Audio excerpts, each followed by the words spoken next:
Raja kemudian memerintahkan, tangkap itu pemuda itu, kejar itu anak muda. Dikejarlah anak muda ini, dihinalah anak muda ini, ingin dibunuh. Lalu mereka masuk ke dalam gua.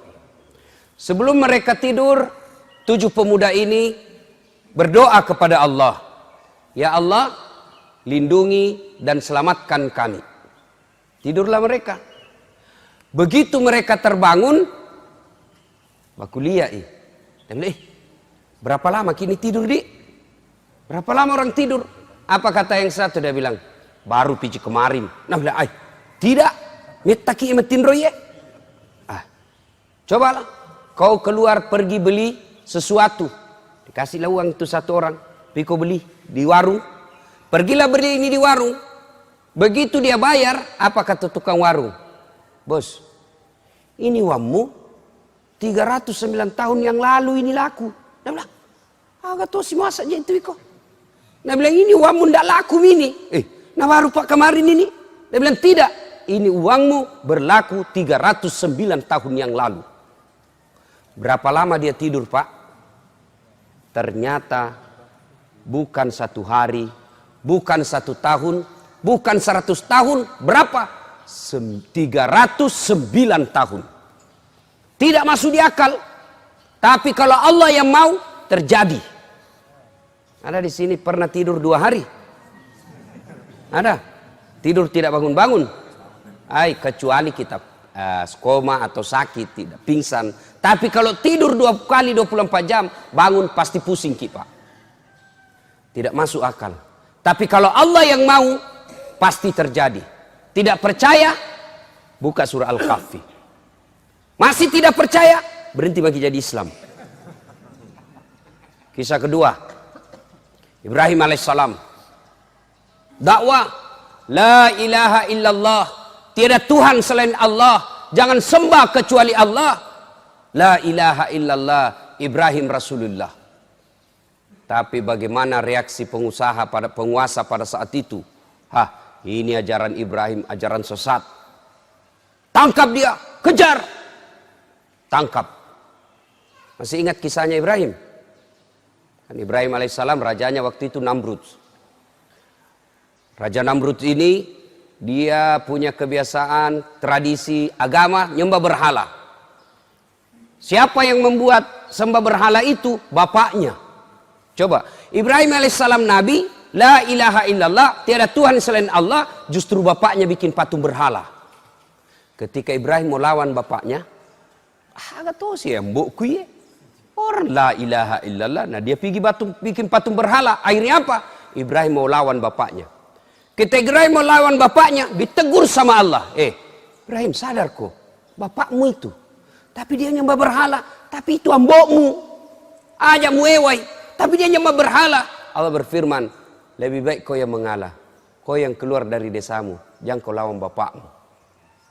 Dengar baik-baik ini anak muda. Ini anak muda sekarang mentang-mentang belajar agama tinggi-tinggi. Ada tradisi orang tuanya tidak anggap sesat. Bapak ini kafir. Bapaknya bilangi kafir. Ada itu. Ada anak-anak saya. Sepupu saya di Tarakan. Belajar agama. Baru 2-3 bulan belajar agama. Itu pun belajar agama melalui YouTube. La ilaha illallah. Mak download. Dah 1 menit, 2 menit. Begitu masih jalan itu ceramah, habis kuotanya, habis itu ceramah. Nah pahami setengah-setengah. Langsung aku bilang, bapak ini bid'ah. Kenapa aku bilang kau bid'ah sesat? Tak sia. Tidak ada pada zaman Nabi tak sia. Nah ini langsung bapaknya marah. Bertengkar. Saya bilang, di mana kau belajar agama dong? Mana kau belajar agama, bapakmu kau kafirkan hanya gara-gara dengar ceramah. Apa jeleknya tak sia? Kalau tidak mau kau balik bilang tak sia, bilang kau ceramah kematian. Apa larangannya ceramah kematian? Apa isinya? Baca ayat suci Al-Quran. Mana ayat yang melarang orang baca ayat suci Al-Quran? Apa isinya? Orang yang didatangi berduka kita hibur. Apa larangannya? Ayo. Apalagi isinya tak sia? Ceramah agama. Ada orang dilarang ceramah. Apalagi isinya kita datang bersilaturahmi. Masa kita dilarang bersilaturahmi? Apalagi isinya orang dikasih makan. Dosa ke orang dikasih makan? Kalau ada orang bilang, wah dilarang merepotkan, bikin susah orang berduka. Cocok, setuju. Jangan menyusahkan orang berduka. Setuju. Mana disebut menyusahkan orang berduka? Bapak dikasih teh gelas, bapak minta teh botol. Ah, itu bikin susah orang itu. Dikasih air gelas, nah bilang kopi mix kasih kak. Ah, itu bikin repot itu. Tapi ini orang sudah mampu ji. Lagi pula itu di Makassar saya lihat bukan lagi tuan rumah yang sediakan kue, tapi orang-orang tamu, ada yang bawa roti gulung, ada yang bawa teh, ada yang bawa kue tradisional. Lalu apa salahnya kita bersedekah? Kalau judulnya takziah kau tidak mau bilang ceramah takziah, sudah bilang saja pengajian atas berdukanya meninggalnya ini. Sudah. Sama maulid bidah, tidak ada pada zaman Nabi. Oh, cocok. Kalau tidak mau kepalik lagi pakai istilah maulid, pakai saja sirah nabawiyah, ceramah tentang Nabi. Apa salahnya bos? Adabnya Ibrahim alaihissalam, tegur sama Allah. Bapaknya nyembah berhala namanya Azar, bikin patung. Ibrahim mau ribut. Sadar kau Ibrahim, ambokmu ya tuh, ajak muai. Kau yang keluar dari desamu. Coba. Begitu kita wajib menghormati orang tua. Jadi bapak-bapak yang masih ada orang tuanya pulang kampung lalu ketemu. Jangki lagi bilang, masoli ongko soe. La ilaha illallah. Anak pacilakana. Pernah itu hitung-hitung orang tua tak? Pernah itu hitung-hitung orang tua tak waktu tak nak kasih sekolah ki? Andai saja bisa nak jual harga dirinya, nak jual dirinya untuk kita sekolah. Masa gara-gara sewa pesawat kita berpikir? Siti Najani itu balikan ngagagak untuk tomat-tomat. Siti Naja sangat sepantasnya kita jual kita punya harta untuk membahagiakan orang tua. Ini anak-anak nih, anak-anak sekolah. Kita ini juga orang tua. Nih bapak-bapak, muliakan orang tua. Biasanya bapak-bapak tidak muliakan orang tua karena takut sama istrinya. Saya bilang sama istriku, boleh kau marah sama saya.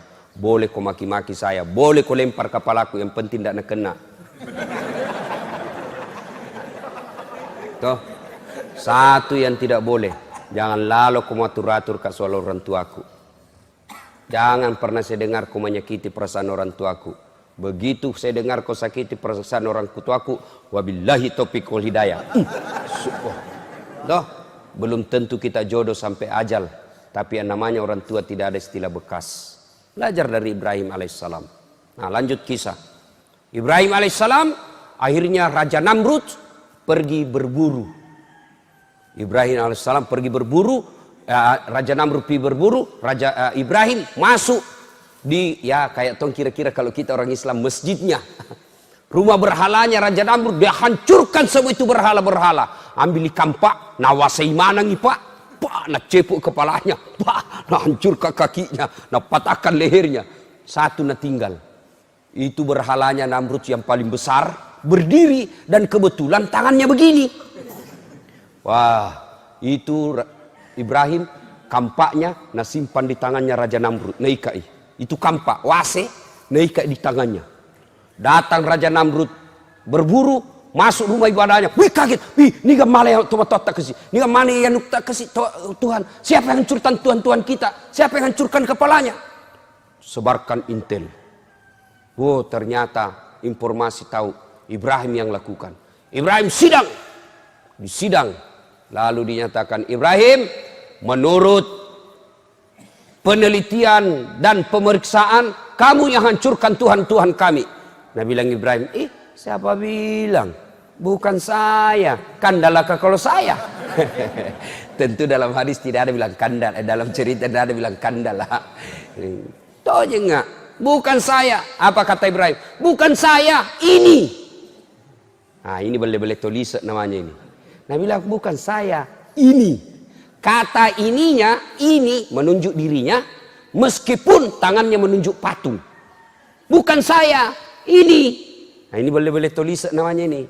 Saya itu tulis itu kan perlu bersayap dia kalau berbicara. Kenapa kau terlambat? Tidak terlambat, kau yang cepat datang.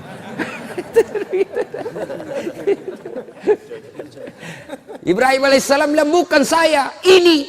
Wah sudah, tidak perlu. Dia bilang, siapa tahu dia Kenapa aku bilang? Siapa tahu cemburu. Nah dia banyak Tuhannya, saingannya, nah habis ini, tidak mau kalau banyak saingannya, nah bukan semua. Lah bilang Raja Namrud, Ibrahim gila kok, semua apa? Mana bisa ini goyang? Tidak bisa goyang, tidak bisa ngapa-ngapain.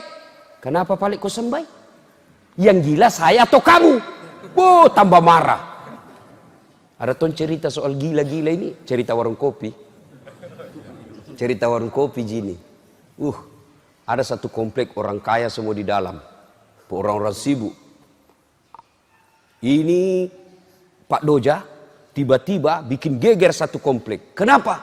Dia azan jam 9 pagi. Jam 9 pagi dia azan. Allahu Akbar, Allahu Akbar. Geger semua satu kampung. Jam berapa? Azan apa ini Pak Ustaz ini? Gila-gila ini Pak Ustaz ini. Duhur bukan, asar bukan, datang satu komplek. Dipimpin ketua RT-nya. Marah-marah itu ketua RT. Mau ini kasih berhenti. Tidak bisa, sudah nak kunci semua ini Pak Doja ini. Tidak bisa masuk. Terpaksa azan sampai habis. Ini Pak Doja ketawa-ketawa azan. Dan lihat, banyaknya datang ini. Keluar Nabi bilang ke RT, gila-gila kau andai kau bukan ustaz, ku lapor kau di polisi. Meresahkan masyarakat. Kenapa ya Pak? Nabi bilang, kau azan apa ini?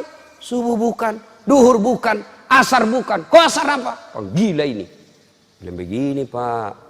Saya azan subuh tidak datang Ki. Saya azan asar tidak datang Ki. Giliran saya azan jam 9 baru Ki datang semua. Yang gila saya atau kamu?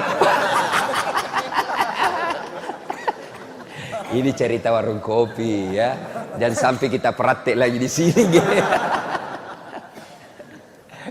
Hai Bapak saudara-saudara sekalian, akhirnya Raja Namrud bikin keputusan hukum. Ibrahim harus dibunuh dan dibakar di lapangan untuk jadi pelajaran buat orang lain supaya dia tidak ulang. Dikumpullah api, menyala besar, lalu Ibrahim alaihissalam diikat, dilempar masuk ke dalam bara api. Dilemparnya tidak pakai tapi dipateki, ketapel. Kan besar sekali tuh api, jadi siapa yang dekat kepanasan, dipatek Pak, dikasih masuk. Tahu kak patek tuh? Ketapel, tahu? Tuh patek. Waktu dulu SMP patek-patek dibikin dari apa itu? Pakai kayu begini dikasih karet, baru kita kasih bengkok itu kasih bentuk paku, baru dipatek mangganya orang. Bah! Jatuh, pas jatuh nak kejar yang punya. Masa lalu tapi sudah meminta maaf. Nah, Ibu Bapak saudara-saudara sekalian, dibakarlah Ibrahim dalam api yang sangat besar. Ibu-ibu, bapak-bapak, kalau manusia dibakar dalam api, hidup atau mati? Hidup atau mati? Pasti mati menurut hukum biologi. Tapi kalau Allah yang berkehendak, Ibrahim dibakar dalam api yang sangat besar, tidak mati, malah keluar kedinginan. Al-Quran menjelaskan, Allah perintahkan, kuni api, dingin kau, selamatkan Ibrahim alaihissalam. Dia bilang Quran, dingin dan selamatkan Ibrahim. Andai saja tidak ada kata selamat, membeku Ibrahim. Dingin, selamatkan Ibrahim alaihissalam. Keluar Ibrahim, dibakar. Orang sudah bilang, cikdako, mati nako. Andrei pak buatanmu. Apa yang terjadi? Ibrahim keluar dalam bara api, justru kedinginan dia keluar. Coba, tidak masuk di akal. Kalau Allah yang mau, pasti. Jangan coba-coba ini ayat Pak.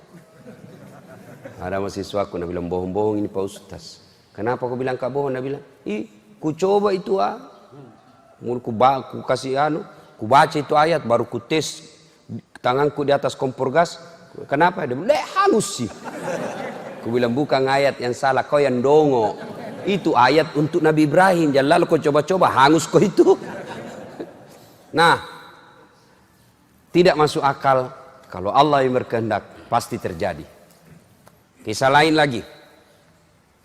Yunus alaihissalam berdakwah, la ilaha illallah, tiada Tuhan selain Allah, jangan sembah kecuali Allah. Wah, marah lagi penguasa pada saat itu. Marah lagi raja waktu itu. Malah satu kampung. Dia bilang, apa toh ini Yunus, sambaran Nabi bilang. Satu kampung ngusir Yunus. Didakwai, tidak ada yang masuk akal. Akhirnya apa? Yunus alaihissalam berpikir, sudah mi, orang tidak ada semua dapat hidayah di sini. Dek memang toga buat-buat na ye, dah cundek ke. Sudah, Yunus alaihissalam bersangka buruk kepada Allah. Sudah, orang busuk semua ini kampung ini tidak akan mendapat hidayah. Yunus alaihissalam bersangka buruk, lalu dia tinggalkan kampungnya. Lalu begitu dia tinggalkan kampung, dia naik ke atas perahu. Begitu naik di atas perahu, overload, kelebihan penumpang. Dia bilang, Pak Kapten, mohon maaf, kita kelebihan penumpang. Kalau kita jalan penumpang lebih, maka bisa jadi tenggelam kapal kita. Hanya harus ada yang di luar, dilempar turun ke laut. Siapa mi? Supaya adil, gocangi. Undi. Tulis namamu masing-masing, kita undi. Undi. Keluar. Siapa nama keluar? Yunus alaihissalam. Nah bilang, Kapten, tabe, lompat maki. Nah, salai, ulangi, gocangi lagi. Nah, gocal lagi. Siapa nama keluar? Masih Yunus. Dia bilang, kau lagi bos. Satu kali pi, gocal lagi. Keluar, Yunus lagi. Dia bilang, mohon maaf, keluar maki. Lompat turun ke laut. Begitu sampai di laut, dimakan oleh ikan. Macam-macam perbedaan pendapat ulama. Ada bilang ikan hiu, ada bilang ikan paus. Pokoknya ikan besar. Yang persoalkan itu nama ikannya. Pokoknya ikan besar. Berapa lama dalam perut ikan? Berbeda pendapat ulama. Ada yang bilang ada yang bilang 30 hari, ada yang bilang 40 hari, ada juga bilang 7 hari. Berbeda-beda. Jangan persoalkan berapa lama, yang penting lama. Tuh. Nah, dalam perut ikan, kira-kira bisa hidup manusia dalam perut ikan? Bisa kira-kira Pak? Tidak mungkin. Tapi kalau Allah yang mau, pasti terjadi. Dalam perut ikan, Yunus alaihissalam baru sadar. Dia baru bertaubat kepada Allah. Wah, ternyata saya salah. Saya sangka buruk kepada sekampungku. Saya tinggalkan tanggung jawabku. Maka Yunus alaihissalam berdoa, La ilaha illa anta subhanaka inni kuntu minadz zalimin. La ilaha, tiada Tuhan kecuali kecuali anta, engkau ya Allah, subhanaka, maha suci engkau, inni, sesungguhnya saya, kuntu minadz zalimin, telah menzalimi diri saya sendiri. Dia baca terus itu Yunus dalam perut ikan, dengan izin Allah batu ini ikan mesei, keluar Yunus. Selamat. Tidak masuk akal manusia bisa masuk dalam perut ikan. Ada mi pernah di sini masuk perut ikan? Ada mi Pak? Pak Ketua sudah pernah masuk perut ikan? Kalau saya ikan ku kasih masuk perutku. Di rumahnya Pak Ketua tadi malam makan ikan goreng, mantap, pasti masuk perutku. Tapi kalau Allah yang mau Pak, terjadi. Yunus alaihissalam. Kisah lagi.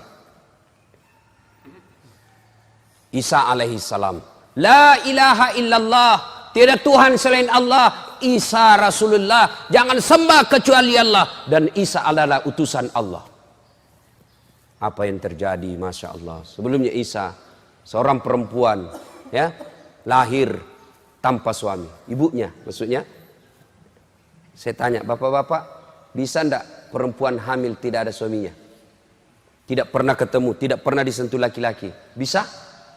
Bisa kira-kira? Tidak mungkin. Kata ilmu kedokteran, mana bisa perempuan hamil tidak pernah disentuh laki-laki.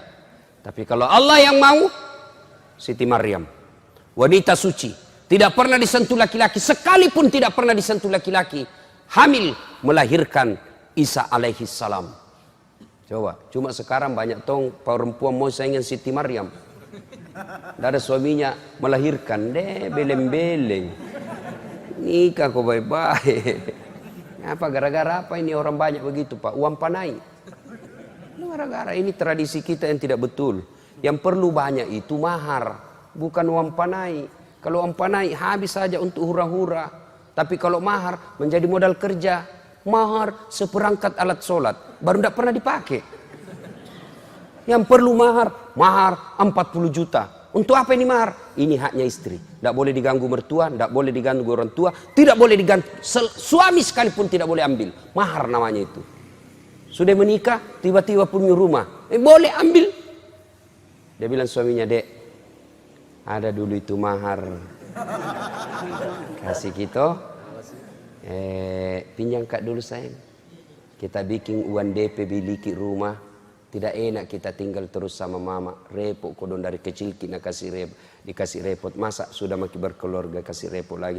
Sudah mi pinjam mak dulu tuan tak 40. Sudah nanti ada rezeki ku gantikan ki. Nah bilang istri tak jama kau sotak. Mau ku pinjam-pinjam lagi. Ku tahu ji modus. Ambil mi. Kau untuk kita ji juga. Tapi kalau dia bilang istri tak iya pinjam mi. Wajib dibayar pak. Itu mahar haknya itu istri. Kalau uang panai. Habis saja untuk pesta. Ini dan kiri kanan. Uang mahar itu yang perlu. Kenapa? Itu modal kerja namanya. Dan sampai anak tak pernah ada kejadian. Ada temanku penghafal Quran pergi melamar. Begitu dia lamar, siapa dia lamar? Perempuan, sarjana, kemudian pegawai. Langsung dia bilang ibunya, Ustaz ini anakku sudah kerja. Ya, sarjana. Ya, berapa itu kita bawa? Saya bilang, tidak ada hubungan atau sarjana sama pegawai. Ini orang mau menikah, sunnah Rasul. Berapa ke ibu? Nah bilang 100 juta. Wih langsung gak lapar. 100 juta aku bilang kodong. Penghafal Quran ji ku bawa ini. Berapa ji honornya di penghafal Quran? Kadang tak 20.000. Kita juga itu kadang-kala menghina penghafal Quran. Kalau artis kita undang, ulang tahun kabupaten. Baik artis dia datangkan. Diundang, dijemput dari Jakarta. 3 orang itu. Ada manajernya, ada tukang riasnya, artisnya. Dan dia minta apa?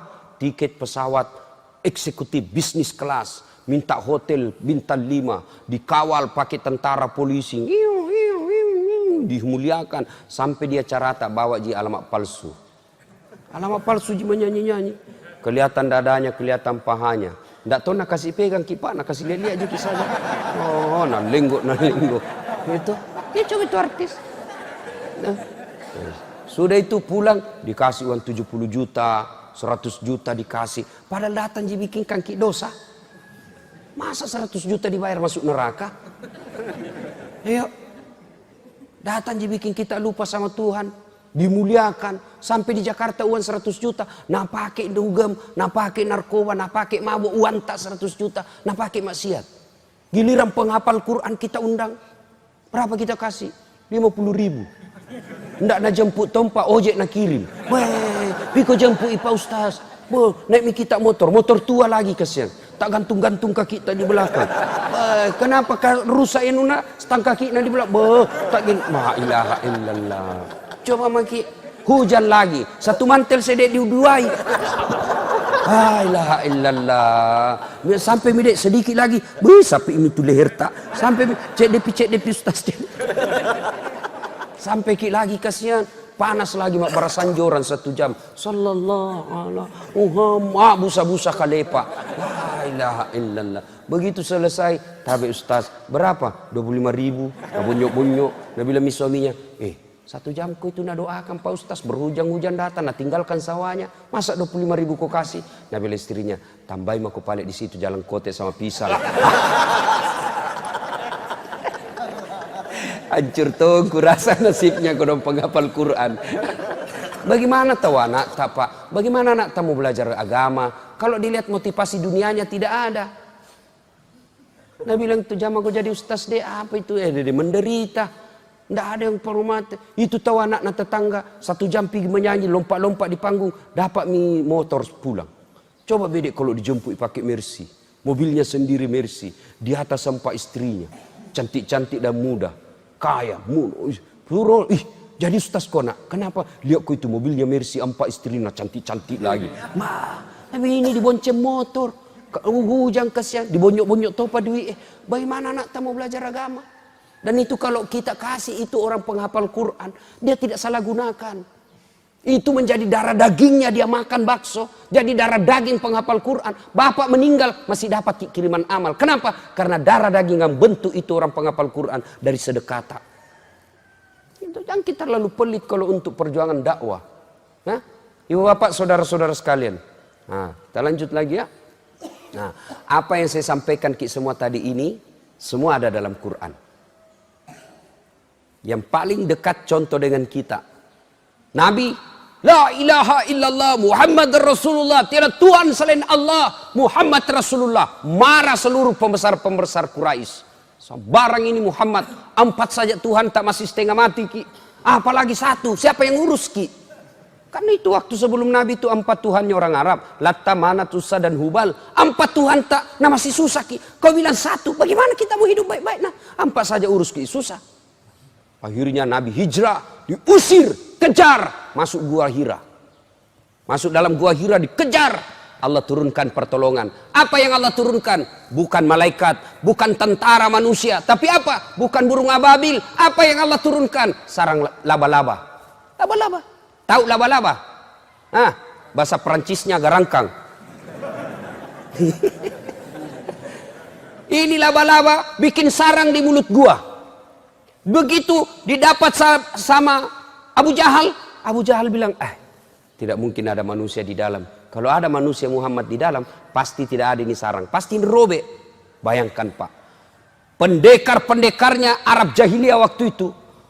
Kejar Nabi Muhammad. Kekuatannya kuat. Kira-kira tentara pilihan kalau sekarang. Kejar Muhammad. Siapa yang kalahkan ini tentara pilihannya? Orang-orang kafir. Laba-laba. Coba kita lihat itu laba-laba Pak. Sarangnya ambil pulpen tak letakkan di atas. Pasti robek. Pasti robek itu sarang laba-laba. Ambil sendok, simpan di atasnya, pasti robek. Begitu rapuhnya sarang laba-laba. Tapi kalau Allah yang mau, sarang laba-laba yang rapuh mengalahkan tentara-tentara pilihannya Abu Jahal. Begitu ngintip, terbang burung merpati. Nabi bilang Abu Jahal, tidak mungkin. Kalau ada ini, tidak mungkin ada ini burung mengeram di dalam. Pulang mereka. Tidak masuk akal. Tapi kalau Allah mau, pasti jadi. Artinya Pak, inti ceramah kita Pak, jangan pernah khawatir, jangan pernah sangka buruk, jangan pernah cemas akan kekuatan Allah. Jangan sampai kita tidak mau bersedekah gara-gara kita takut apa dimakan besok. Intinya ini Pak, kenapa ini masjid tidak jadi-jadi sampai sekarang? Banyak orang pelit. Dengar kita Pak, yang banyak uangnya di sekitar sini, yang mobilnya bagus, rumahnya mewah, isi rumahnya bagus-bagus, lalu tidak jadi di masjid, mati ki nanti na cari ki Tuhan. Mana itulah sekke. Oke guys, kesina bolana, kesina otona dek napa kesing masigiku. Hati-hati Pak, saya serius. Jadi, jangan sampai kita, kalau saya sedekah, bagaimana anakku besok sekolah? Allah Maha Kuasa. Ingat Ibrahim alaihissalam ketika mau pergi dakwah. Pergi kau dakwah. Nabi bilang Ibrahim, banyak aja kasih anakku. Siapa kasih makan ini anakku?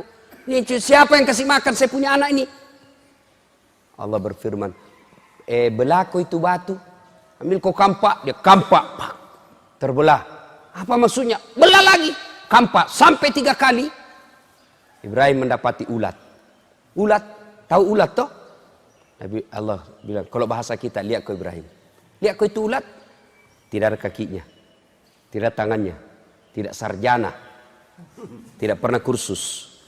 Dia bisa hidup dalam batu yang sangat keras, tidak masuk di akal. Siapa yang jamin rezekinya ini ulat? Saya. Jangan kau cemas. Soal rezeki, jangankan diambil, tertukar saja tidak. Bapak-bapak tahu lalat? Cicak. Tahu ki cicak? Tahu cicak toh?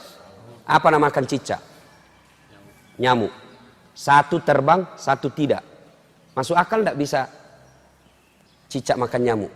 Itu kan waktu kecil ada lagunya. Cicak-cicak di dinding, diam-diam merayap, datang seekor nyamuk. Hap! Lalu ditangkap. Itu dulu lagu-lagu tak dulu. Sekarang lagunya anak-anak deh hancur-hancur. Pulang-pulangku berbadan 2. Matampu ili sulah cilaka. Kita dulu lagu tak bagus po. Mengapa mengapa minuman itu haram?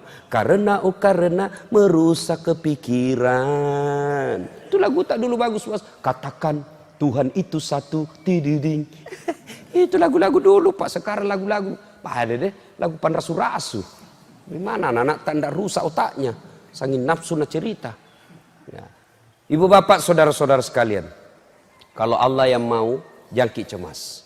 Nah, Ramadan dilipat gandakan ini kebaikan. Bapak menyumbang 1 rupiah di masjid, 1 rupiah di bulan Ramadan ini kali 700. Kali 700 berarti 700.000. Sumbang hari ini, selesai Idul Fitri 10.000 kita sumbang, 10.000 ji pahalanya. Tapi kalau Ramadan palicungnya malakna, maka bersedekah di bulan Ramadan ini. Niatkan, Pak Ketua, saya insya Allah panen saya sumbang 2 juta. Meskipun belum dikasih, sudah catat. Tapi bayar bos. Bayar, jangan tipu malaikat.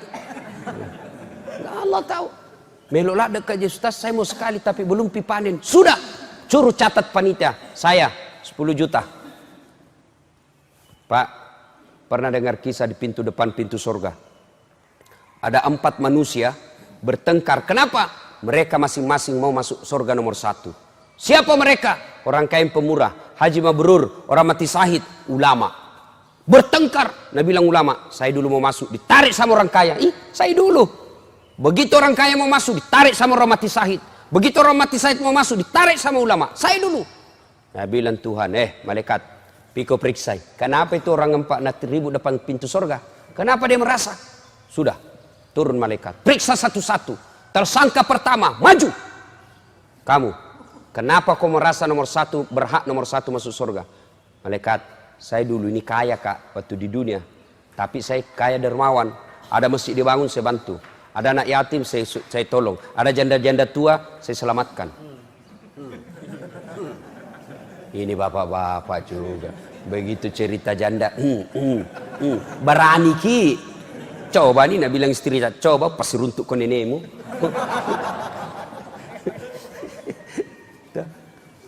Ibu-ibu, mau ki cepat masuk surga? Mau ki bu? Pasti takut ini ibu-ibu ini. Mau ki bu? Suruh suami tak kawin lagi. Cepat ki masuk surga bu. Dan sudah bilang jami Ustaz, banyak jalan menuju surga. Memang banyak, tapi macet. Ini jalan pintas, ini jalan tol. Cerita warung kopi gini, cerita warung kopi. Bapak saudara-saudara sekalian, saya haji, saya kaya, bangun orang, saya bantu manusia, sesamaku manusia, saya bantu. Katanya orang kaya yang pemurah nomor 1 masuk surga. Katanya, ditanya, siapa kasih tahu kau? Ulama. Kalau begitu ndak boleh kau lumba ulama. Mundur kau. Mundur. Panggil haji. Kau haji? Kenapa? Saya dulu hidup haji. Haji Mabrur. Bukan haji kajili-jili. Kau banyak tahu itu haji kajili-jili pak. Malam pengantin sanggil lomba domi nak kerja. Lomba domi pada malam ini hadiah 27 inci televisi berwarna. Pemenangnya juara 1 Haji Bedu pasangan Haji Baco. Kapan haji Pak Beta mak doming?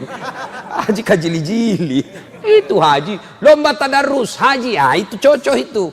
Setelah saya pulang dari haji, saya rajin berjamaah. Saya pulang dari haji, saya rajin sedekah. Saya pulang dari haji, menjadi hidupku lebih baik. Katanya Haji Mabrur nomor 1 masuk surga. Katanya. Tanya, siapa kasih tahu kok? Ulama. Sama. Tidak boleh kau lumbai ulamamu. Mundur kau. Mundur. Panggil orang ketiga. Kamu, kenapa?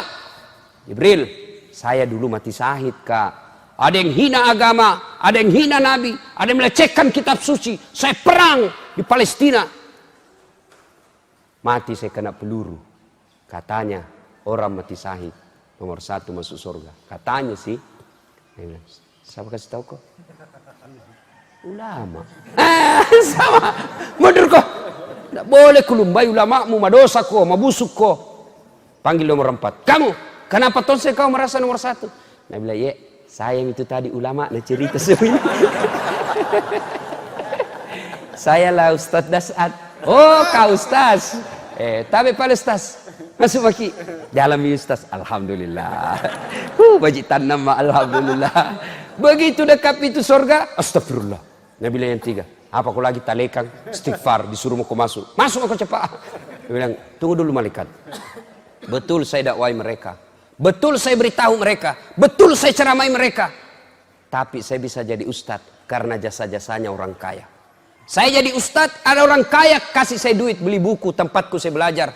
Ada orang kaya bangun sekolah, tempatku menuntut ilmu. Ada orang kaya bangun masjid, tempatku berdakwah. Saya ini jadi ustadz karena gaya jasa-jasanya orang kaya. Saya malu sama orang kaya. Saya hormati orang kaya yang telah membantu saya. Sampaikan kepada Allah, saya sudah terima penghargaannya, tapi saya memuliakan orang kaya yang pemurah.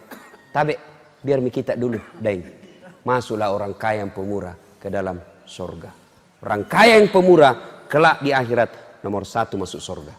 Kaya pemurah, tapi kaya yang seke kikirigalap paku jambatan cilaka kombo.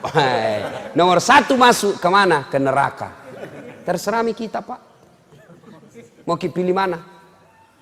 Ibu-ibu kalau sedekah suami tak tidak tahu, apalagi sembunyi-sembunyi karena takut sama ibu, suami tak nanti masuk surga, ibu masuk neraka.